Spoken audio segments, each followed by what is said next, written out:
Si rien n'est fait pour arrêter la guerre au Moyen-Orient, les conséquences risquent d'être dramatiques pour l'archipel des Comores.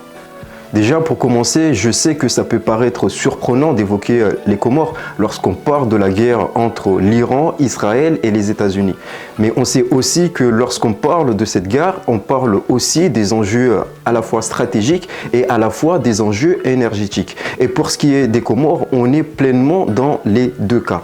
Le détroit d'Ormuz vient d'être fermé. On aura moins de trafic et notamment le trafic maritime. Naturellement, le canal du Mozambique va avoir un regain d'intérêt et notamment pour tout ce qui est du commerce international et principalement la circulation des pétroliers. On est à la fois sur un passage stratégique, mais on est aussi dans une zone dans laquelle on retrouve beaucoup de pétrole et beaucoup de gaz. On sait aussi que l'armée américaine était aux Comores il y a à peu près quelques semaines. La visite a été expliquée par une formation conjointe entre les deux armées. On sait aujourd'hui que cette visite servait potentiellement à préparer cette attaque contre l'Iran. Lorsqu'on regarde la situation, l'Iran est en train d'attaquer tous ceux qui ont aidé de près ou de loin les États-Unis à attaquer leur président ou bien à tuer leur guide. Les autorités comoriennes et notamment le ministre des Affaires étrangères ont aussi pris position puisque en partant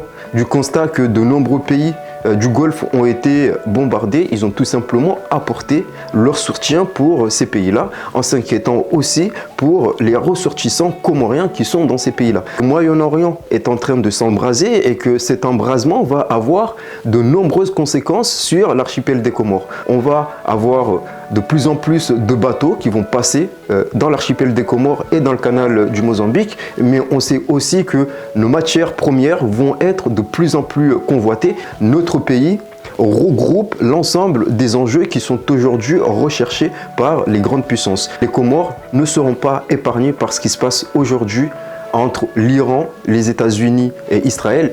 Les conséquences risquent d'être dramatiques pour notre petit archipel.